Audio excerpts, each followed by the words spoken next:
Kalau saya menentang korupsi, koruptor itu membuat rakyat sengsara.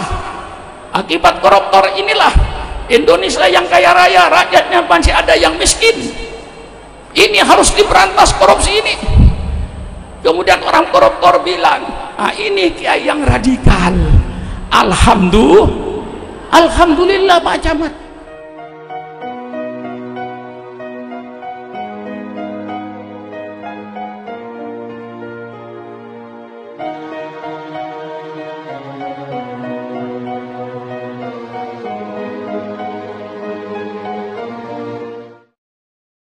Di dalam menghadapi segala tantangan dalam perang peradaban ini, yang sekarang sedang terjadi perang, bukan perang senjata Pak Camat. Kalau perang senjata itu paling yang tewas manusianya, tapi ajarannya terus tumbuh. Ini sekarang ini yang mau dibunuh ini peradaban. Jadi sedang terjadi perang peradaban. Peradaban barat dengan peradaban Islam ini sedang tempur sekarang, melalui turisnya, melalui televisinya, melalui filmnya, bagaimana cara untuk menghancurkan peradaban Islam ini dengan membanjirnya peradaban barat. Itulah kayak Amin tadi, wa itu mastata'tum, dalam perang peradaban ini, perang yang sangat dahsyat, yang tidak terasa karena bukan perang senjata, perang peradaban. Peradaban barat masuk seluruhnya ke Indonesia. Apakah mampu kita ini untuk perang peradaban itu, untuk mempertahankan peradaban Islam supaya peradaban Islam tumbuh, jangan sampai dihancurkan oleh peradaban barat ini yang sudah membanjiri negara kita ini. Kalau Pak Camat bersama saya duduk di Soekarno-Hatta, sedih, setiap 10 menit turun kapal terbang, turun KLM yang dinaiki oleh Al-Mukarram guru kita Kiai Al-Hafidh, masuk KLM, turun orang Belanda, sebentar lagi turun lagi British Airlines, 10 menit turun orang Inggris, sebentar lagi turun lagi pesawat Qantas Airline, keluar manusia Australia, sebentar lagi turun pesawat Lufthansa Airline, buka pintu keluar orang Jerman, sebentar lagi turun China Airline. Perlu diperhatikan ini Pak Camat, kalau keluar pesawat Cina jangan hinggap dulu di Indonesia ini, takut bawa wabah, bawah corona. Ini sedang terjadi semuanya. Tiap 10 menit pesawat asing turun, dibuka pintunya, keluar orang Perancis yang mereka bawa peradaban sendiri, datang orang British bawa peradaban sendiri. Tidak mustahil nanti pemuda-pemuda Indonesia akan terjadi perubahan peradaban, sehingga pemuda-pemuda kita nanti tidak mustahil akan berpakaian seperti pakaian mereka, akan beradab seperti adab mereka, pergaulan bebas laki-laki dengan perempuan. Itu tidak mustahil dalam perang peradaban ini.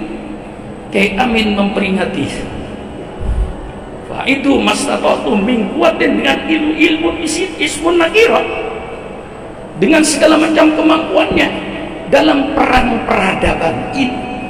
Wa itu mastata'tum min quwwatin, persiapkan oleh engkau segala kekuatanmu, baik untuk menghadapi perang fisik maupun untuk menghadapi perang peradaban yang begitu kejam sekarang ini Pak. Saudara tidak paham, kita sudah dirusak dengan namanya liberalisme, kita sudah dirusak dengan namanya sekularisme, kita sudah dirusak dengan namanya pluralisme. Ajaran liberalisme, kebebasan adalah hak asasi manusia, itu timbul dari sekelompok orang Eropa yang mereka trauma dengan agama mereka, mereka trauma dengan kitab mereka, mereka trauma dengan Tuhan mereka, mereka trauma trauma dengan ajaran mereka. Karena sebagian di antara mereka trauma terhadap ajaran agamanya, maka lahirlah aliran liberalisme, kebebasan adalah hak asasi manusia. Seorang tokoh liberal bernama Humphrey Fox, orang Amerika. Apa kata Profesor Dr. Humphrey Fox ini? Dia katakan liberalisme ini tujuannya untuk membebaskan manusia dari asuhan agama. Ini banyak yang tidak tahu, Pak Camat. Dikira liberalisme ini apa? Karena datang dari barat langsung dipeluk. Padahal ini akan merusak anak bangsa. Selalu saya katakan kepada pemerintah Republik Indonesia ini, pemerintah Republik Indonesia, selamatkan anak bangsa ini. Liberalisme yang kita akui, liberalisme yang dibatasi oleh akhlak, liberalisme yang dibatasi oleh etika, liberalisme yang dibatasi oleh agama, liberalisme yang tidak dibatasi oleh etika, liberalisme yang tidak dibatasi oleh akhlak, liberalisme yang tidak dibatasi oleh agama. Itu berarti di Indonesia sedang terjadi proses pembinatangan bangsa Indonesia.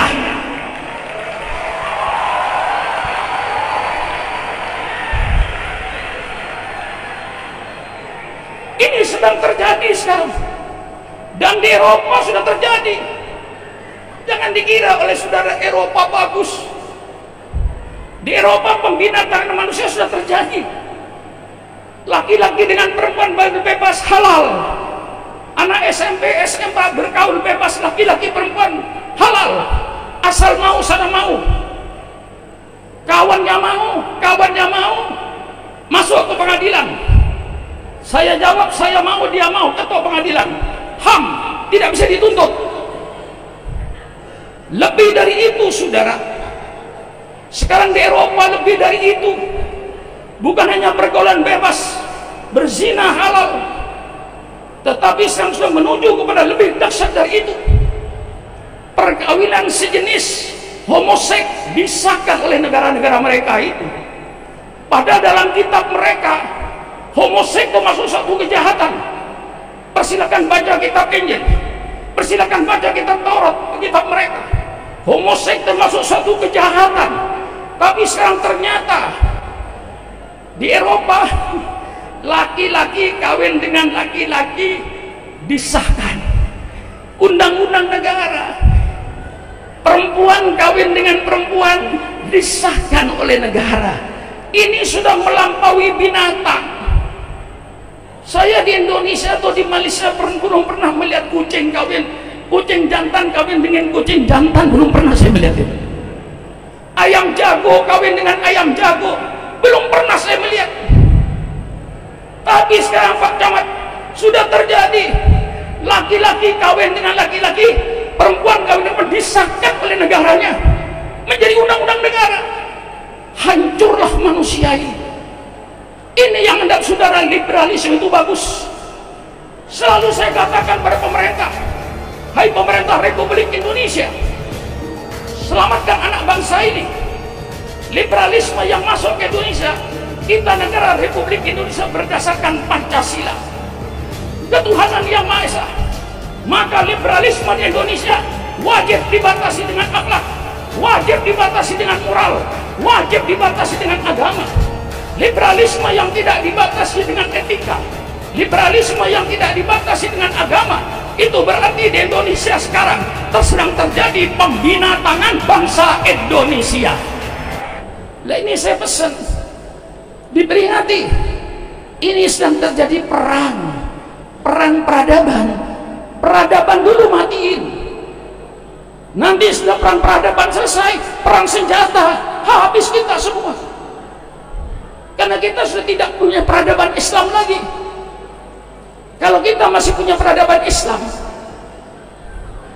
mengapa Salahuddin Al-Ayyubi perang 200 tahun, perang salib, Salahuddin Al-Ayyubi menang, walaupun waktu itu oleh Presiden Prancis seluruh kekuatan Eropa disatukan, Portugal, Spanyol, Inggris, semua jadi satu untuk melawan Salahuddin Al-Ayyubi.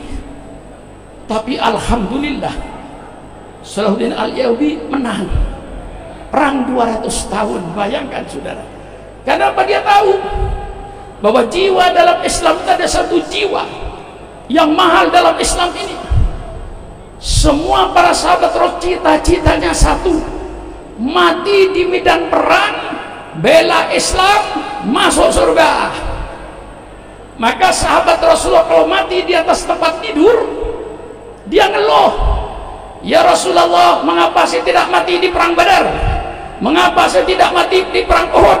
Mengapa saya tidak mati di perang Hunain?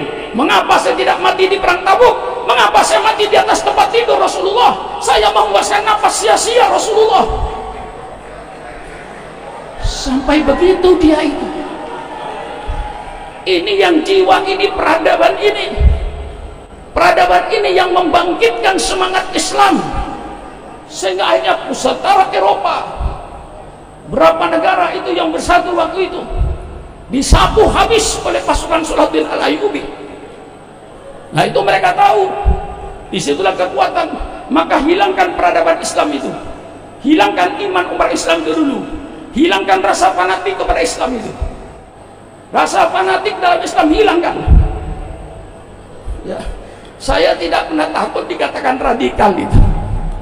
Ya, saya jawab, justru kalau saya dikatakan radikal, saya ini bersyukur. Tinggal yang mengatakan radikal itu siapa?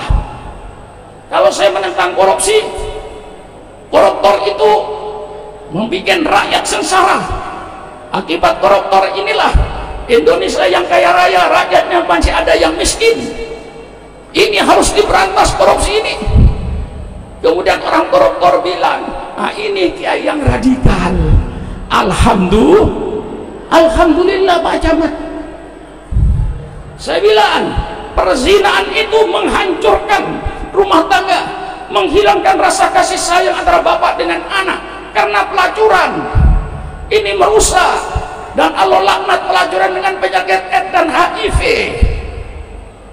Lalu orang pelacuran berkata, ini Pak Sukron kiai radikal.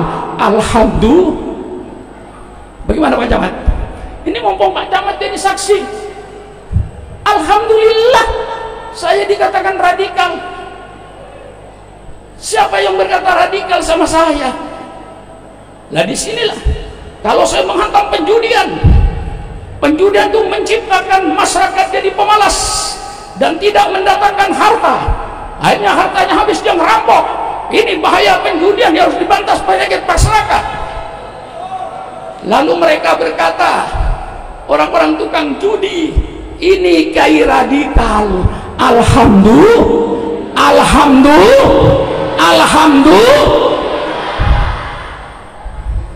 Itu saya nggak pernah saya ditakut-takutin, jadi takut tuh nggak pernah Pak. Persilakan kau takut-takutin para ulama, tidak akan takut, karena ulama punya tugas suci. Sebenarnya tidak ada ulama oposisi dalam negara itu. Nggak ngerti dia yang bilang ulama itu oposisi. Ulama tidak ada ulama oposisi. Istilahnya Habib Ali, tidak ada ulama pembangkang. Tidak ada ulama pembangkang itu. Masa ulama mau membangkang ke semua negaranya? Ulama itu bukan pembangkang. Ulama itu bukan oposisi. Ulama itu amar ma'ruf nahi. Amar ma'ruf nahi. Amar ma'ruf nahi. Kalau pemerintah bikin kebijaksanaan yang pro rakyat, Syukron Mangun paling depan. Tapi kalau pemerintah bikin kebijaksanaan yang tidak pro rakyat, Syukron Mangun paling depan untuk mencegahnya. Kira-kira radikal nggak ini Pak Camat? Nah iya kan, ini kiai, jadi jangan salah paham. Jangan salah paham kalau kiai ini amar ma'ruf nahi mungkar. Semua kebijaksanaan Pak Camat dengan kita kan kerjasama terus Pak Camat, karena kebijaksanaannya untuk pro rakyat. Dengan Pak Lurah untuk keamanan kampung mesti Soekarno pro rakyat. Jangan coba Pak Camat bikin peraturan orang Islam tidak boleh baca Quran habis maghrib. Saya lawan tuh. Maaf. Lah kalau saya melawan bukan berarti saya ini oposisi. Amar ma'ruf nahi mungkar. Lainnya saudara-saudara, saya ini mengistimbat mengkonklusi pidato dari 3 beliau itu. Beliau silaturahmi, beliau siapkan Habib Ali, jangan makan barang haram, kasihan anak cucumu, makanlah rezeki yang halal, jangan korupsi, jangan suap menyuap, jangan sogok menyogok, jangan ngerampok, jangan nipu orang, jangan orang yang timbangan. Bagus apa tidak ini? Radikal apa bagus? Nah iya saudara, alhamdulillah ketiga-tiganya kita sudah mendapatkan ilmu, paling tidak memperingati kita supaya kembali kepada ajaran Rasulullah SAW.